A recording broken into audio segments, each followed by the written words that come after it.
Like, I had my answer ready. Like, I had my answer ready, but then when you say to me, like, am I steadfast in my values? Obviously, I have to say yes. You're like, whoa.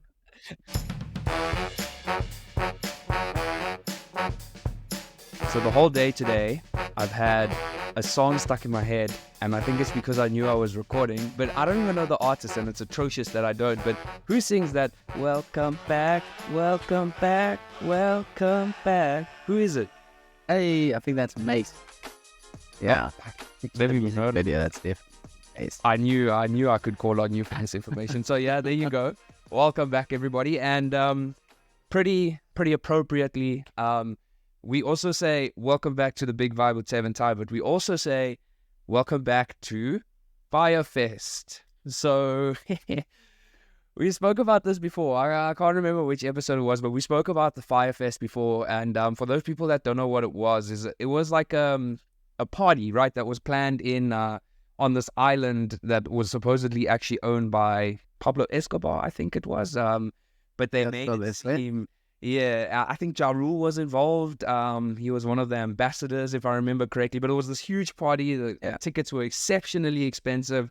It was supposed to be like cream of the crop. It was supposed to be like the top people going, models, etc., etc. But then when people went, it turns out that it was a little bit, let's just say, underwhelming. We saw pictures of there camping, and I think the guy was arrested. Actually, the founder. He's going to jail for some time. Yeah, he went to jail for some time. What was his name again? McFarlane, I think. Yes. Yep, yeah, Billy McFarlane. So he came out the other day, and he just dropped a quick little video, a 1-minute video about how Fyre Festival 2 has come. And I found it really funny that actually in that video, he said, like, I came up with the idea when I was in 50 days of solitary confinement. And I'm like, this guy he's telling us straight up that when he was arrested for the thing that he's trying to sell to us now, that was when he came up with the idea. So the long and short of it is that Fyre Festival 2 is back. The information that we have is where, somewhere in the Caribbean, we don't know. When, sometime by the end of 2014. The lineup, unknown. The host, recently out of jail with fraud charges from the previous Fyre Fest. And he said at the end of this video, and this actually, it was a big thing with NFTs, which was LFG. So like let's go, so... Already I'm like scam alert. But so what are our feelings? Tev, are we going to Fyre Fest? Oh yes, by the way, these tickets are sold out already, the first batch, according to the website. So what are our thoughts? We hitting Fyre Fest? Who wouldn't want to be part of the greatest festival to never happen? Like, yeah, let's go. Are you exclusive enough to go to a festival that doesn't necessarily pan out? And it's the hope, it's the mystery, it's the intrigue of there being A-list stars at the party. They could have Martin Garrix, it could have Calvin Harris, it could be Disclosure on for a 5-hour set. You just don't know until you get there. And that's the nice thing. It's mysterious. I think that's what's the real allure here. But come on, man, don't we learn from the first one? If any of you haven't seen, there is a documentary on Netflix that speaks about the ongoings of the Fyre Festival. And this is documented by this production team. So the founders, Ja Rule, and the team put together a package about what it was supposed to be, and we get real accounts from people that have been of what it was. I don't know how he manages to scam people like this. Like, surely there's a bit of mistrust. Anything related to Fyre Fest. Maybe. Would you go? Would you go? Is the hype? I think that I don't think I'd go. I don't think I'd go, but I think maybe this is like the ultimate marketing tool. Like maybe the whole point was for the, like everybody's heard of Fyre Festival now, right? So like maybe it was like the ultimate plan was to for the first one to be like this, so that immediately, although I did read somewhere, someone was saying like, how do we even know the first round of tickets has been sold out? Like they could just be telling us that to build up hype, and as you know, I was in the NFT game, so hype trains are a very big part of like what people buy into, myself included. So maybe that was the plan all along. I don't know, man. But I mean, we human beings, we socialize ourselves. That's the thing. And we always use society as our basis for making decisions. And that's a curious thing. So we took a bit of a deeper dive into social influence, man. I think a lot of us pretty much every one of us are influenced at some point in time by the norms of society or what society deems to be normal. Be it the influence to go to a Beyonce concert, be it to watch Barbenheimer, to be part of the cool kids club. I think there's always that allure to be in, So having a bit of a deeper dive, I came across this website called changingyourminds.org, and it gave a quick breakdown of what makes up social influence and conformity. So these areas are conformity, compliance, and obedience. So a quick summary of what those are. Conformity is changing how you behave to be more like others. Displays to belonging and esteem needs as we seek the approval and friendship of others. Conformity can run deep as we even change our beliefs and values to those of our peers. Second one is compliance. This is where a person does something that they were asked to do by someone else. They choose to comply or not to comply, although the thoughts of social reward and punishment may lead them to do one or the other. And then obedience is different from compliance in that obeying an order from someone that you accept as an authority figure. In compliance, you have some more choice. In obedience, you believe that you don't have a choice. So you have that military influence that is in play there. So from your personal experience in life, would you say that you regularly conformed to social norms, what we call social norms, or are you quite steadfast in your values, your reasoning, your standpoint? Oh, when you phrase it like that, like I had my answer ready.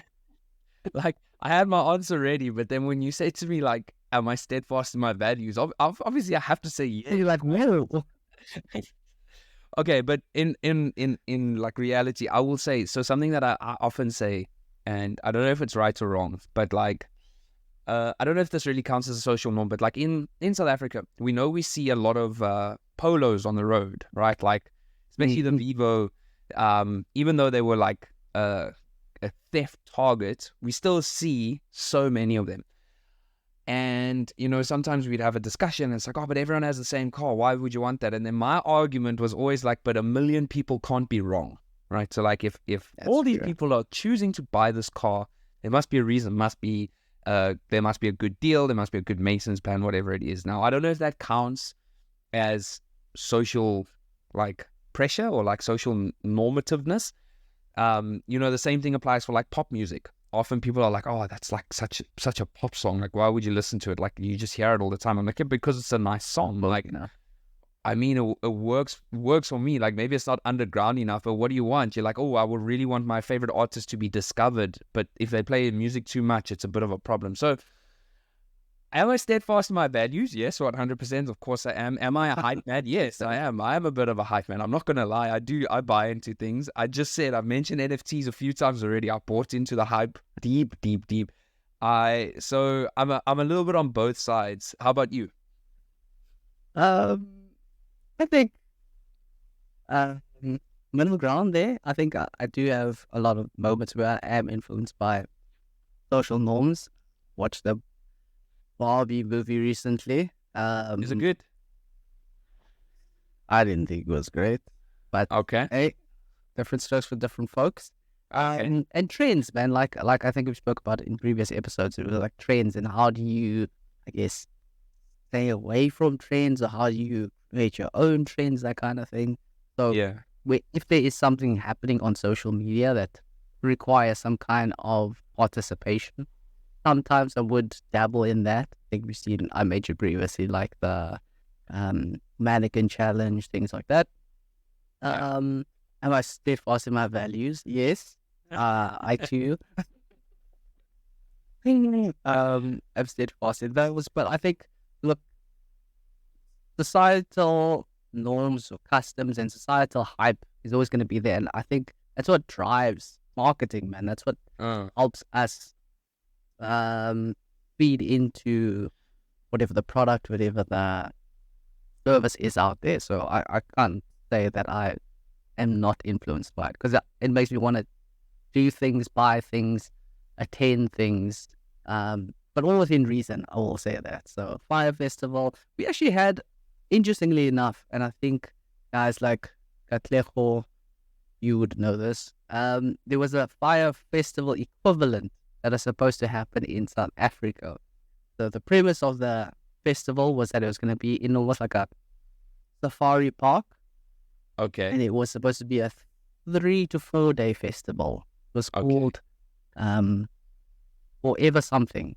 All right. Forever Something Festival, and what it's going to be like headline DJs. They had a massive list. They had like Carl Cox. It had, I think there was a disclosure on there. It was basically the biggest DJs and producers in this world, having them at a safari park that had the musical element. It also had a film element. So if you would imagine like Galileo Open Air Festival, so they had film screenings of premieres happening at the same time. And this, I think it had hype for about 2-3 months straight. It was on Twitter. I'll try to actually find it. If I can find it, I'll add it to our visuals here. Not happen or what? Suddenly, after 3 months, quiet.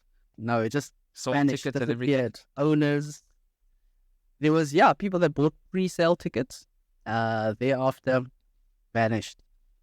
So, very interesting. I was so close to falling for that, though.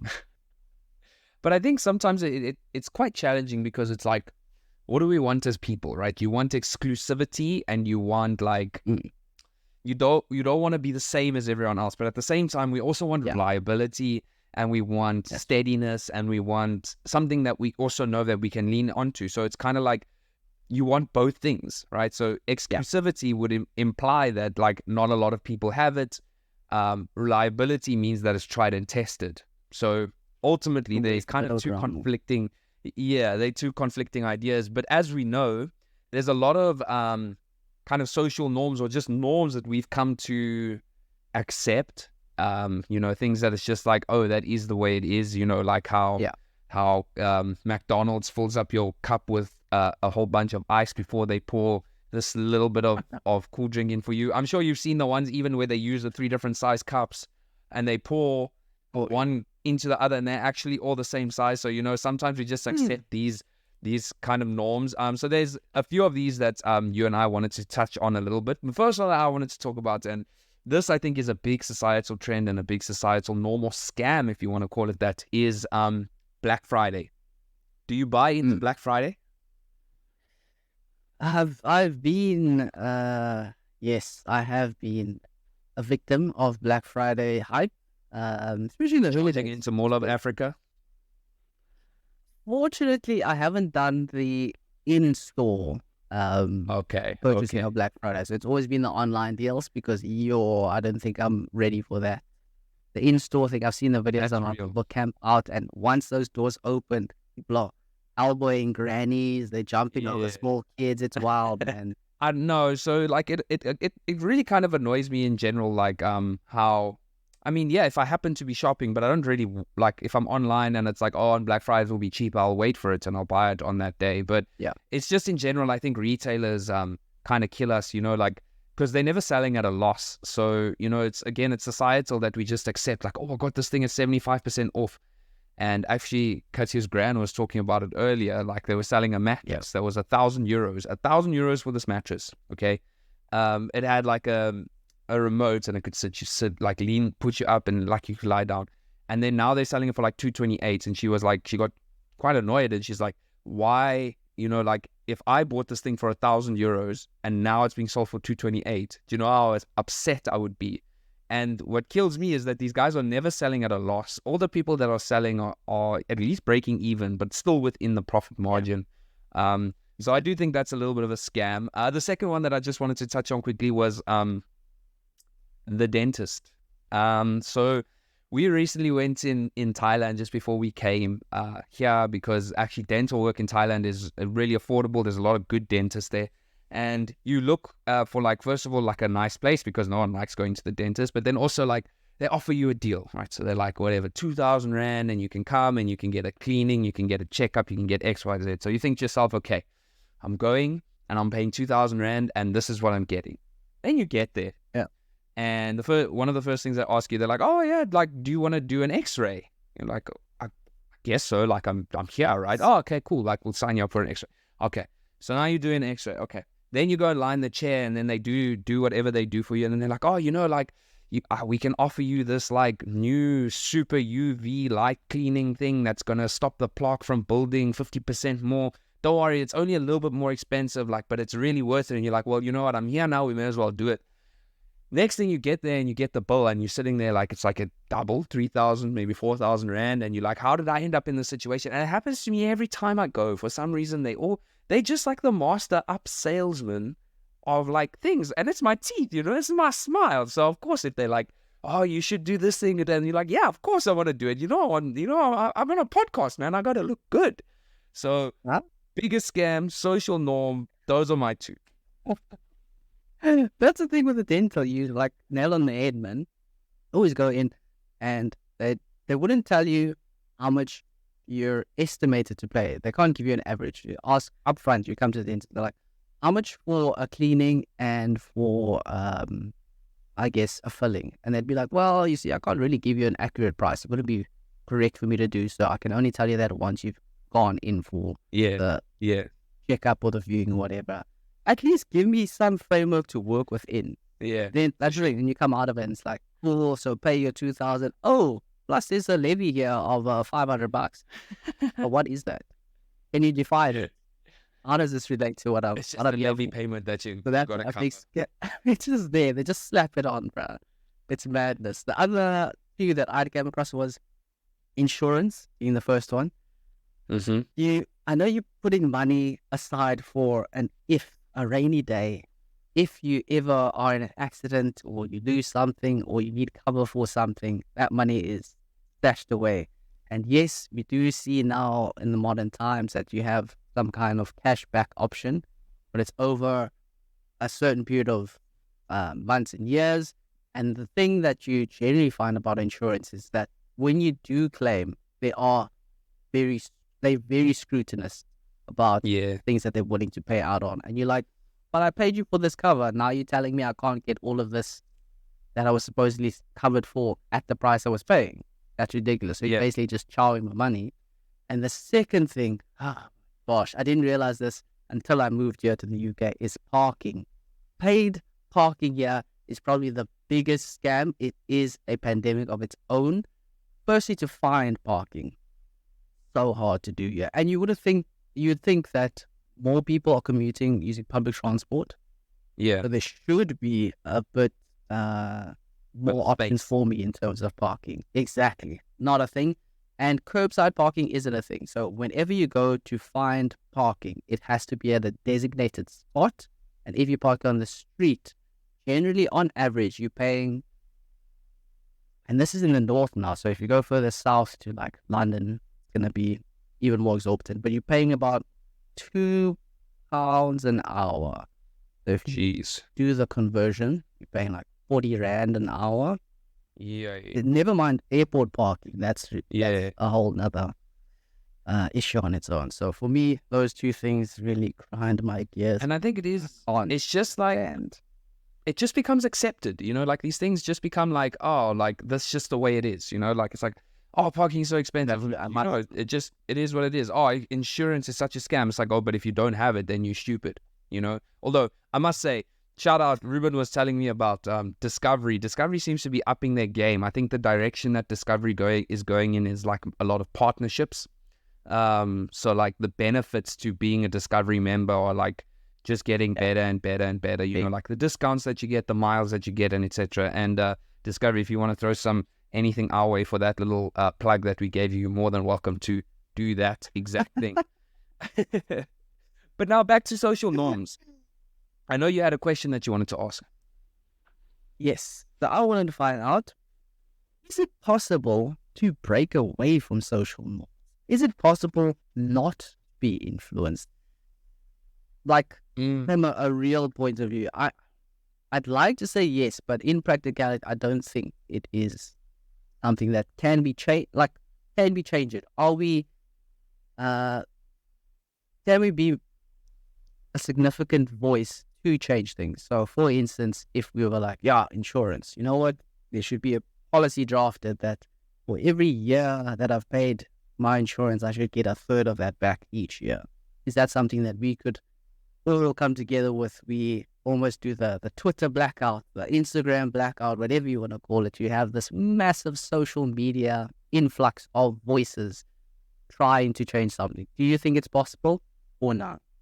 Yeah. Or are we just hogs in the machine that keep gunning generation? Living in the matrix. I don't know, man. Like it's such a catch-22 because it's kind of like, in so doing, if you like try like not to follow a trend and you try to go in your own direction, in so doing, sometimes you actually you just create a new norm, and it's kind of like, well, you're just doing the same thing, you're just doing it a little bit differently, you know. So I think like all we really have, you know, is like, so we live in a very globalized world where we're exposed to a lot of things, a lot of information, a lot of stimulus, a lot of, you know, we take in a lot of things, and it's really, really difficult to sift through like the trends and following them, and how to like kind of choose. I guess you have to choose that at the end of the day. You have to choose the things that you conform to, or things that you're willing to I don't want to say obey, but the things that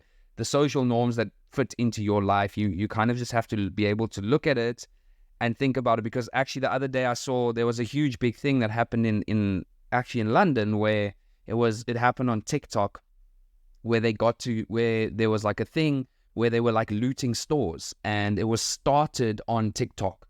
It was kind of like a you remember when they did Area 51? Challenge. Was it like a Facebook event that they said, we're all going to go to Area 51? Yeah, exactly. So this was the same thing. It was like a TikTok challenge that led to like, I don't know if you saw it, but I heard them talking about it on another podcast, but like how that led to like this whole big like kind of, I guess, looting. It was like a bunch of kids, not super young, but like high school kids.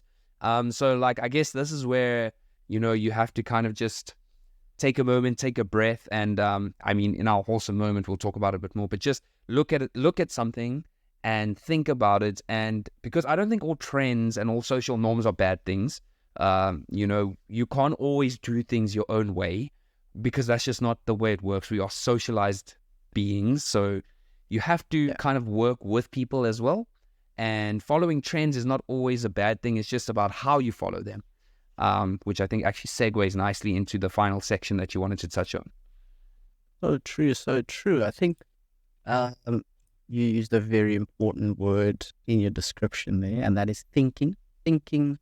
So getting the necessary information, thinking about it, and then acting on it.